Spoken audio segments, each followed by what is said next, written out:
God is about to stir you up. What you thought you couldn't accomplish and you couldn't do, you're going to feel a stirring in your spirit. Those of you I sense lost many years. Many years you've lost and you say, God, I feel so far behind. What happened to my life? What happened to my children? What happened to my finances? What happened to my destiny? God said, this is a season. If you will obey me, I will stir you up and you will run ahead of your peers. God is going to stir you up from your belly. God is going to take sleep from your pillow, and all of a sudden something's going to happen. You're going to believe God again. You're going to worship God again. Or you're going to be excited when the door is open. You're going to say, man of God, what do I need to do? I'll pray for you. God said, I want to stir my people on the inside.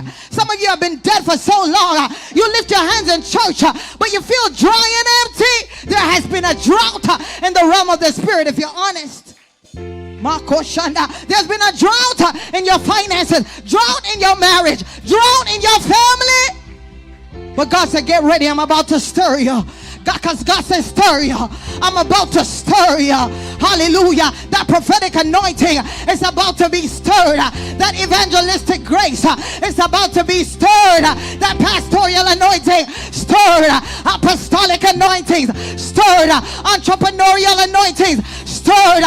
God is about to do something in this house. So God has to prepare the people.